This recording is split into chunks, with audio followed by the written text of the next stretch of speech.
RACW की PCB, तो सभी तरीके का हमारे पास ये कोर्सेज अवेलेबल हैं। एक बार यदि आप मन बना रहे तो प्लीज़ डेमो क्लास ज़रूर लें। धन्यवाद। हेलो स्टूडेंट, मैं Dinesh Singh care scale academy में आपका स्वागत करता हूं। आज का जो हमारा टॉपिक रहेगा वो माइक्रो स्विच का रहेगा कि माइक्रो स्विच कैसे काम करता है और किस तरीके से उसके फॉल्ट बनते हैं।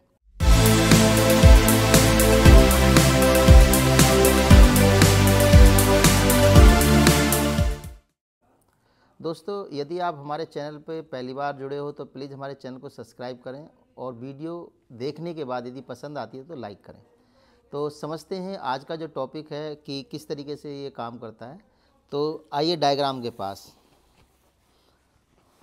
तो ये हमारे पास डिस्प्ले PCB रखी हुई है, आप लोग भी समझते रहो साथ साथ। तो ये डिस्प्ले की PCB रखी हुई है, इसमें कुछ स्विच लगे हुए हैं, इनको कहते हैं हम माइक्रो स्विच। तो माइक्रो स्विच हम जब इसको दबाते हैं फिंगर से तो ये क्या करता है, ट्रिगर करता है, यानी ये परमानेंट ऑन ऑफ नहीं होता, ये सिर्फ जब तक हम फिंगर इस पर रखेंगे तब तक ये ऑन रहेगा, जैसे हम हटा देंगे तभी ये ऑन हो जाएगा। तो ये कैसे काम करता है, तो इस पर मैं आपको सिंपल एक कागज़ पे पहले बताता हूँ, फिर डायग्राम पे समझाएंगे। तो इसमें होता क्या है, जैसे मान के चलिए ये माइक्रो स्विच है हमारा और इसके अंदर 2 पॉइंट बने हुए हैं।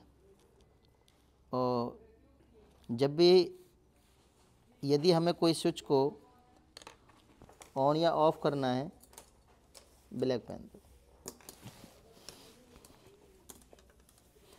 तो इसमें एक लेग इसकी माइक्रो स्विच की, जो ये माइक्रो स्विच लगा हुआ है ये वाला, इसकी एक लेग ग्राउंड होती है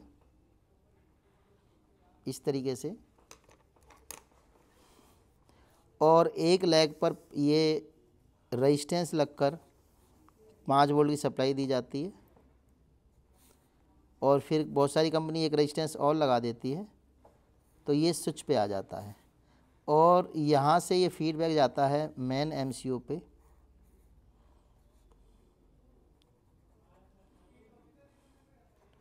तो अब हम क्या करेंगे कि जब हम इस माइक्रो स्विच को, इसका स्विच को दबाएंगे, पुश करेंगे, तो ये क्या होगा, ये दोनों आपस में कनेक्ट हो जाएंगे, जिससे जो हमारी 5 वोल्ट की सप्लाई है ये ड्रॉप होगी। तो ड्रॉप रेजिस्टेंस के हिसाब से होगी, कितनी रेजिस्टेंस हमारी लगी हुई है। तो जिस ये रेजिस्टेंस के डिफरेंस रेजिस्टेंस लगती हैं, जैसे 6.8 के या 8.2 के, 10 के, तो ये डिफरेंट रेजिस्टेंस से ये लगाई जाती हैं। अलग अलग रेजिस्टेंस, अलग अलग स्विच पे अलग अलग रेजिस्टेंस से लगाई जाती हैं। तो यदि और भी एक से ज़्यादा स्विच लगे हुए हैं तो इन पे अलग अलग स्विच के लिए अलग अलग रेजिस्टेंस का इस्तेमाल किया जाएगा। तो ये इस तरीके से ये भी ग्राउंड होती हैं। तो एक स्विच भी आपको मिल सकता है, स्प्लिट AC में देखोगे तो उसमें आपको एक स्विच ज़्यादातर मिलेगा, और विंडो AC में जाओगे तो उसमें 6 भी बटन हो सकते हैं, 8 भी हो सकते हैं, 10 भी हो सकते हैं। तो इसका क्या बनेगा, जैसे हम इसको ट्रिगर करेंगे तो ये वोल्टेज रेजिस्टेंस के हिसाब से ये वोल्टेज ड्रॉप होंगे। तो हर रेजिस्टेंस का यदि फ़र्क अलग है तो अलग तरीके से ये हमारे ड्रॉप बनाएगा। तो हर रेजिस्टेंस अपने हिसाब से इसका ड्रॉप पॉइंट बनाएगी। तो जैसे हम इसको दबाएंगे तो उसी हिसाब से रेजिस्टेंस के हिसाब से ये वोल्टेज ड्रॉप होंगे। तो किसी में यहाँ पे कुछ और वोल्टेज रह जाएंगे, जैसे मान के चलिए यहाँ पे 5 वोल्ट की सप्लाई है, किसी में 4.2 वोल्टेज होगा, किसी में वोल्टेज यहाँ पे 4 वोल्ट ही ड्रॉप होगा। तो ये अलग अलग तरीके से वोल्टेज जो है वो उस तरीके से ड्रॉप करेगा। तो अलग अलग तरीके से रेजिस्टेंस लगी है तो अलग अलग तरीके से ये ड्रॉप करेगा। जैसे ट्रिगर करोगे और ये ऑन ऑफ कुछ ग्राफ हमारा इस तरीके से बन जाएगा, ऑन ऑफ का, और ये सीधा हमारा माइक्रो कंट्रोल को जाता है।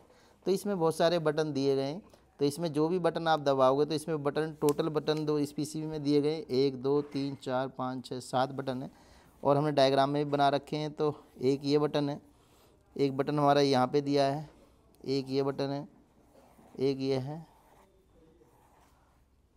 तो टोटल हमारे पास भी 7 हैं। तो आप यहाँ पे रेजिस्टेंस देखोगे, ये सभी रेजिस्टेंस जो हैं ये डिफरेंट टाइप की हैं।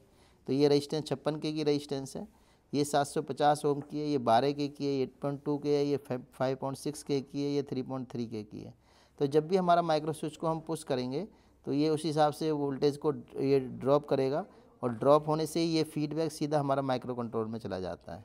और ये फीडबैक से हमें पता पड़ जाती है माइक्रो कंट्रोल को कि आपने कौन सी रेजिस्टेंस वाला बटन दबाया है। तो ये डाटा पहले से ही उसमें फीड होता है। इससे हमारा जो टेम्परेचर अप डाउन का है, जैसे हम अप डाउन का करोगे तो उस हिसाब से हमारा टेम्परेचर भी डिस्प्ले में यहाँ पर चेंज हो जाएगा और ये चेंजिंग होती रहेगी। तो ये इस तरीके से होता है। यदि माइक्रो स्विच में कोई भी फॉल्ट आता है और यदि कोई माइक्रो स्विच आपका शॉर्ट कंडीशन में पड़ा हुआ है तो उसको तो चेंज करना ही करना है, आपने बाकी और भी चेंज करने हैं, क्योंकि पुराना होने की वजह से कुछ दिन के बाद और भी हमारे बटन ख़राब हो सकते हैं। ठीक है, तो कोई भी बटन आपको ख़राब मिलता है तो सभी स्विचों को रिप्लेस किया जाता है। तो ये हमने अब माइक्रो स्विच के बारे में बताया है। अगली वीडियो में अगले टॉपिक के लिए बताएंगे। और यदि आप कोई एडमिशन का मन बना रहे हैं तो हमारे इंस्टीट्यूट में एक बार ज़रूर विजिट करें। हमारे यहाँ पे डेमो क्लास जो बिल्कुल फ्री है, तो एक बार ज़रूर विजिट करें, जिससे कि आपको ये पता पड़े कि किस तरीके से हमारे यहाँ पे पढ़ाई होती है।